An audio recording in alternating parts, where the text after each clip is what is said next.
Can love really change a sinner into a saint? Meet Lord George, a guy with a dark past, who hides behind a saintly mask to win Jenny's heart. But when his secret's at risk, will love save him? Stick around to see this sweet love story unfold. Lord George hurried down Piccadilly Street, his heart pounding. He had just picked up a special mask from the mask maker, a mask that made him look like a kind saint.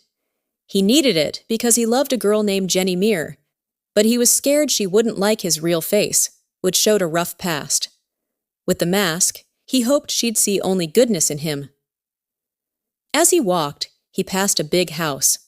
Two old friends, Count Karoloff and Mr. Fitzclarence, were sitting by a window. They didn't know it was him behind the mask, and teased, "Sing us a song, Mr. Saint!" Lord George felt a rush of relief. They hadn't recognized him. But then, a dark thought crept in. La Gambogi, a woman he used to know, might ruin everything. She knew about his mask and could tell Jenny the truth. Lord George's hands shook as he imagined losing Jenny. He had to get away from the busy city to think. Lord George jumped into a yellow cab and told the driver, "Take me to Kensington Village." Soon he arrived at a peaceful wood. The sun shone through the trees, and birds chirped all around. It was a calm spot, perfect for thinking about Jenny. He wandered until he reached a little stream called the Ken. He sat on the soft moss by the water and dipped his hand in, watching it ripple. The sun was bright, but it didn't melt his wax mask.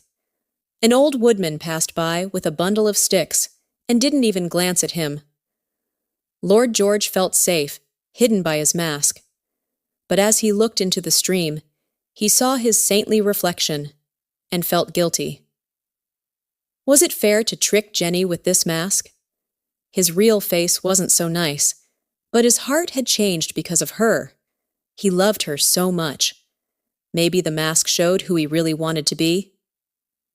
Suddenly, a soft sigh broke the silence. Lord George looked up and saw Jenny standing across the stream. She wore a simple lilac dress and a straw bonnet, looking shy and sweet.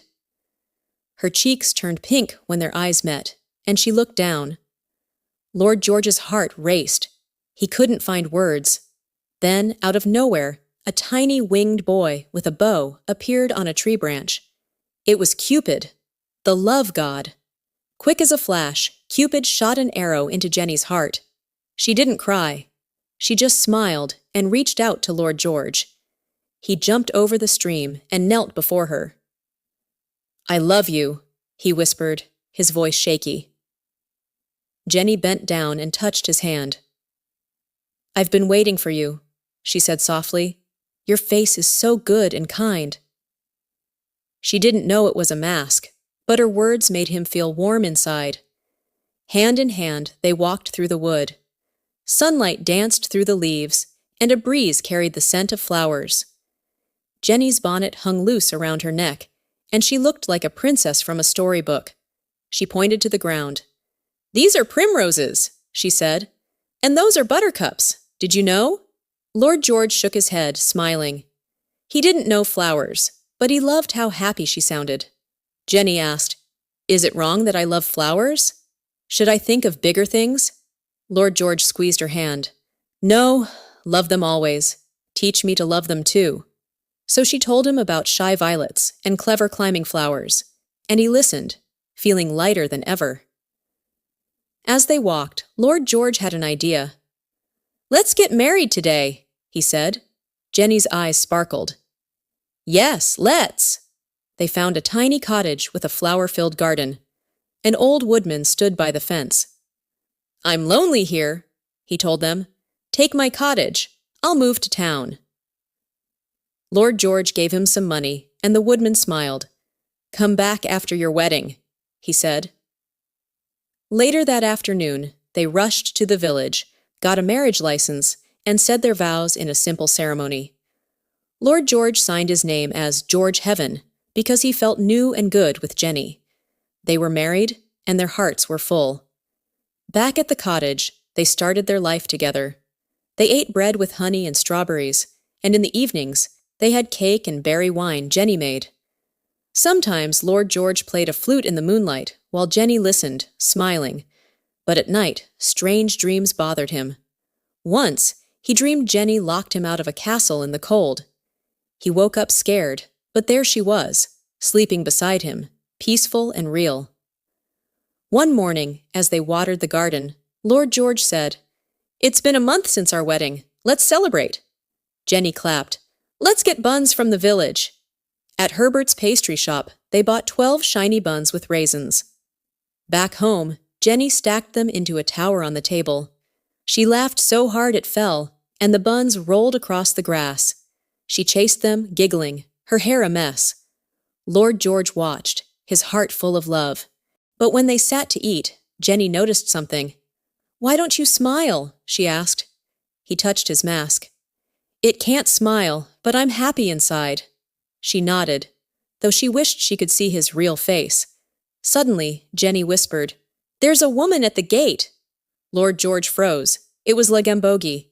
She stood there with a pink parasol, her dark eyes sharp and her smile wicked. "She's scary," Jenny said, grabbing his arm. Lord George stood up. "Leave us alone," he shouted. But Lagambogi stepped closer. "I just want to see your face, old friend," she said slyly. Jenny trembled. "What does she mean?"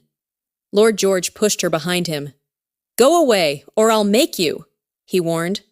Lagambogi didn't listen. She leapt at him, clawing at his mask. Jenny cried out and tried to pull her off, but with a loud pop, the mask came free. It fell to the grass, and everyone froze. Lagambogi stared at Lord George's real face and gasped. It wasn't ugly or evil. It was just like the mask, kind and saintly. She stumbled back, shocked, and ran off. Jenny stepped forward, eyes wide. "Your real face is even better," she said, smiling. Lord George couldn't believe it. His love for her had changed him, and now his face showed it. He pulled her close and kissed her, no mask between them. The sun melted the old mask away. From then on, Lord George and Jenny lived happily in their cottage. No more masks, no more secrets, just love. Their garden bloomed brighter every day, a sign of their true, forever happiness.